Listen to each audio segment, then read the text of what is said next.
ରାତି ପାହି ରାବଇ ଖାଉ ଉଠ ଉଠ ମଠ ନ କର ଆଉ। ସପ୍ତାହେ ହେଲା ତଣ୍ଟି ବସିକି ଅଛି, ଭଏସ୍ ଓଭର୍ ଦେଇପାରୁନି କି ଭିଡ଼ିଓ ବି ଅପଲୋଡ଼ କରିପାରୁନି। ଛଦ୍ର ଯାତ୍ରା ପାଇଁ ମୁଁ ଘରକୁ ଆସିଥିଲି ଜାଣିଛନ୍ତି। ଆଉ ଯାତ୍ରା ପରଦିନ ଆମର ହୋଲି ସେଲିବ୍ରେସନ୍ ହୁଏ। ବାରେଣୀ ଯାଏ ଯେଉଁଦିନ ଯେଉଁ ଗାଁରେ ଯାତ୍ରା ତା ପରଦିନ ତାଙ୍କର ହୋଲି। ଆଜି ହେଉଛି ଆମର ହୋଲି। ରାତିରେ ଯାତ୍ରା ପାଇଁ ବହୁତ ଗହଳି ଥାଏ, ତ କିଣାକିଣି ବେଶୀ କେହି କରନ୍ତିନି, ସମସ୍ତେ ସକାଳ ହିଁ କିଣନ୍ତି। ତେଣୁ ନାନୀ ଆଉ ମୁଁ ଅଧା ନିଦରୁ ଉଠି ଯାତ୍ରା ପଡ଼ିଆକୁ ଚାଲିଲୁ। ଆମ ଭଳି ସମସ୍ତେ କିଣାକିଣି କରୁଥିବାର ଦେଖିଲୁ। ସକାଳୁ କିଣିବାର ଆଉ ଗୋଟେ କାରଣ ହେଲା ଯେ ସମସ୍ତେ ଭାବନ୍ତି ଯେ ସକାଳୁ ଟିକେ ରେଟ୍ କମ୍ ଥିବ, କିନ୍ତୁ ଦୋକାନ ଭାଇମାନେ ବି ଚାଲାକ ହେଇଗଲେଣି, ଜମା ରେଟ୍ କମାନ୍ତିନି। ମୁଁ ଆସିଲା ପରେ ପୁଅ ବି ଉଠିକି ଯାତ୍ରା ପଡ଼ିଆକୁ ପଳେଇ ଆସିଛି ବୁଲିବା ପାଇଁ। ବୋଉ ତା ନାତି ନାତୁଣଙ୍କ ପାଇଁ ମେଞ୍ଚେ କିଣା ଖେଳିଲା। ମୁଁ କହିଲି ଆଜି ବୋଧେ ଦୋକାନଟା ବୋଧେ ଆମ ଘରକୁ ହିଁ ଉଠିଲା।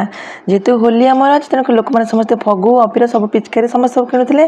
ଘରକୁ ଆସିଲା ପରେ ଆଗ ପେଟ ପୂଜା ପାଇଁ ଦହିବରା ଆଳୁଦମ୍ ଖିଆ ହେଲା, ତାପରେ ହୋଲି ସେଲିବ୍ରେସନ୍ ହେଲା। ଏତେ ଗରମ ଯେ ଆଇସ୍କ୍ରିମ୍ ନ ଖାଇ କ'ଣ ରହିହେବ। ବାହାରେ ଠିଆ ହେଇ ହୋଲି ପ୍ରସେସନ୍ ବି ତ ଦେଖାହେବ। ବଡ଼ମାନଙ୍କର ପାଦରେ ଆଉ ସାନମାନଙ୍କର ଗାଲରେ ଦେଇ ହୋଲି ସେଲିବ୍ରେସନ୍ କଲି। ଆଉ ନାନୀକୁ ମୁଁ ଆଜି ପୁରା ମାଙ୍କଡ଼ ବନେଇଦେଲି। ନାଲି ନାଲି ଫଗ ତା ଗାଲରେ ବୋଳିଦେଲି। ଦେଖିଲେ କେମିତି ଦିଶୁଛି ମୋ ନାନୀ। ତାପରେ ଚାଲିଥିଲା ଆମର ହୋଲି ପ୍ରସେସନ୍। ଗାଁର ସବୁ ପୁଅ ପିଲାମାନେ ଆସିକି ହୋଲି ଖେଳ ସହିତ ପ୍ରସେସନ୍ କରି ନାଚି ନାଚିକି ଯାଉଥିଲେ। ସେମାନଙ୍କୁ ଆମେ ଟିକେ ବାହାରେ ଠିଆ ଦେଖୁଥିଲୁ।